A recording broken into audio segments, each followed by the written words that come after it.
Okay, alam niyo kawawa si Roque talaga, wala na talaga siyang masiksikan. Si Attorney Kaufman is someone that the Dutertes hired, okay? Kumbaga siya yung choice counsel nila.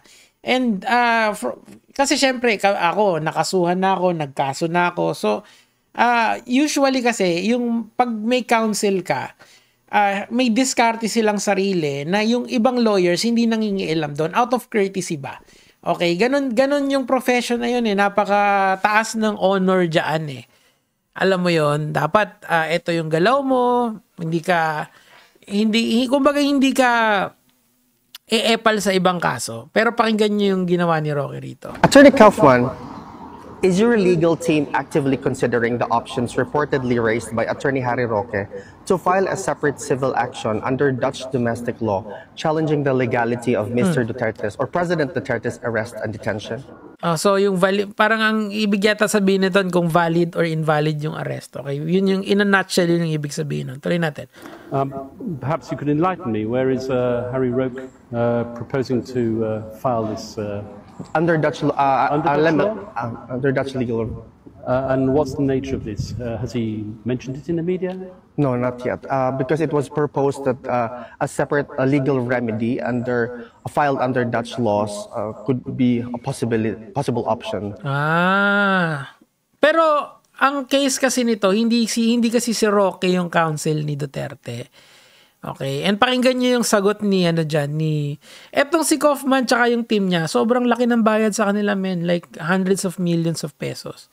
I think nasa $2 million, parang ganun or more, di ba? Per month yata yan eh, hindi ko lang sure kasi dito sa atin, pag nagbayad ka ng abogado, usually acceptance and appearance yan sa bawat kunyari, yung case mo nasa prosecutor level, magbabayad ka pa rin ng appearance, tas another ng acceptance.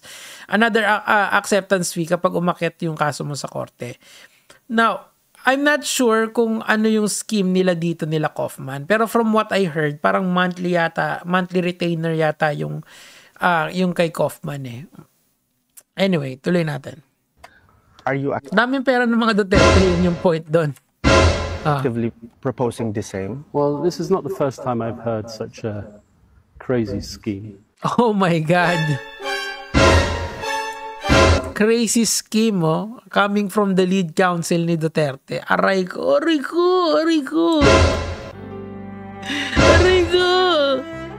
I would put it that way because at the end of the day, the Netherlands have to be involved in any request to release an individual from the court. Okay, so yung jurisdiction ng because in order to go to a target country or a country where dadaan sa the person is selected to be the place for him to be under house arrest, should obviously the pre-trial chamber agree, he would have to pass through the Netherlands territory. So to initiate... Kailangan yung Netherlands muna, okay? Ibang law yung ibig sabihin nun? Initiate a case in the Netherlands against the Netherlands would be a big mistake. Oo, parang kakasuhan mo yung Netherlands for acquiring jurisdiction. Tama ba yung hindi ko? Pero that's not the point there eh. Ang point dito, whether naiintindihan mo yung sinasabi ni Kaufman or hindi, dapat hindi ka e-epal. Hindi ka naman abogado ni Duterte. Alam mo, miski DDS ka, dilawan ka, or apologist ka, kahit ano, ang gusto mo lang mangyari is umuwi si Roque. Umuwi ka na, Roque. Well, siguro, hindi ako magsasalita ng ganito kung hindi tinawag na crazy idea ito. Ayun lang, aray ko. Pasensya na po sa mga dayuhan. Ayan, Filipino card yung ginagamit niya. Ba't ginagamitan mo ng Filipino card? Argumento ang usapan dito. Meron na rin ako nakitang ganyan na content creator. Nakalimutan ko lang ano yung context nun eh. Basically, may kalaban siyang foreigner. Tapos ginamitan na ng Filipino card. Sikat yung na yon, yung content creator na yon. Di yung mga fans niya tuwan-tuwa. Sabi ko, ang tanga naman ito. Bakit kayo naniniwala dyan? Hindi naman issue dito yung yung race nung tao or nung nationality nung tao, 'di ba? Ganon din to, hindi naman issue yung nationality ni Kaufman eh. Batas ang usapan niya eh. Bakit mali si Kaufman? Dahil ba dayuhan siya? Hindi.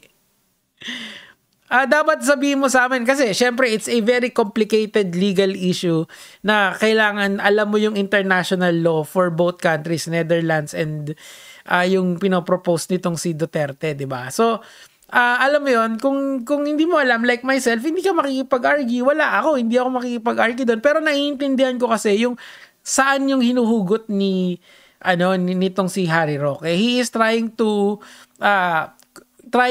get the audience of the Filipinos. Mali yun. Dapat batas lang ang pag-usapan nyo. 'Di ba? Magaling ka naman, Roque. Kaso parang blinded na siya of saan siya ba pupunta. Parang nung nakuha niya na magsumiksik sa mga Duterte, ngayon ipit na yung mga Duterte, wala na. It's time to give up, Roque. And face the music, ika nga. Tuloy natin. Bayaran ng Tatay Digong para maging abogado. Kami mga Pilipino po, meron po kaming malasakit, maski walang bayad. Hindi naman yun eh. Hinire siya eh. Hindi naman siya namilit eh. Na, di ba sa mga abogado kasi, hindi sila pwedeng actively mag-offer ng service. Like, kukunin mo ako, hindi sila ganun eh. You have to approach them and ikaw yung maghahanap ng abogado. Tapos, sila yung, whether they accept or not, nasa sa kanila na yon. Kasi bawal yun eh. Ewan ko lang kung ganun din kala Kaufman, yung tinatawag na ambulance chasing. Mali, gets nyo? So, ikaw, hindi ka naman inutusan tinask ng mga Duterte na maging council nila. Di ba hindi? Hindi naman ako maka-Duterte, pero nakakahiya lang kasi yung ginagawa ni Harry Roque. As someone na, alam mo yun, I've seen how lawyers work from my vantage point, di ba? Tapos ito parang nakakahiya na talaga, men. Like, kung ako yung DDS, mahihiya talaga ako dyan. No? Lalong-lalo na yung mga gaya ko na nanungkulan na kay Tatay Digong. Hindi rin naman yun yung issue. Kasi ang issue dito is yung argument mo ba is valid or not, 'di ba? So ano yung ginamit niya? Pilipino ako. Tas ngayon, close kami, friends kami ni Tatay Digong. Hindi kami nag-serve na ako sa kanya. That's not the point there. Pinapauwi ka na nga 'di ba? 'Di ba? Why would do you think that it would be a very good image in front of the judges that one of the lawyers ni Tatay Digong is a fucking fugitive? The answer is no. Nakakahiya yun. You cannot, hindi mo nga maayos yung sarili mong case tapos gusto mo ibang tao pa yung hawakan mo. Diba? Ang tanga eh. Sobra talaga, men. No? At sinakripisyo ang lahat sa kanyang buhay para kay Tatay Digong. Okay, tama na. Kawawa na. Actually, at this point in time, I feel so, I feel so sad for Harry Roque kasi parang lugmok siya talaga dito sa ginawa niya. I mean, it's one thing to have yung kumbaga okay lang sana yung mga lawyers na walang kliyente. Parang walang problema yun eh. Kunyari, kasi pwede ka naman magturo, pwede ka namang maging maggumawa ng kasi alam ko sa kinakwento ng ibang mga lawyers sa akin, meron daw silang parang you have to do public work a certain number of hours every year, di ba? Pwede niyang gawin yon out of the kindness of his heart kasi dati naman siyang human rights lawyer, di ba? And then here we are, di ba? Yung from here sa pinakarurok hanggang dito na sa baba, di ba? So Harry Roque, I would suggest na umuwi ka na. Go home. Go home, Harry. Go. Anyway, yun lang po. DDS o Dilawan, siguro gets nyo yung sinasabi ko. Kaya mga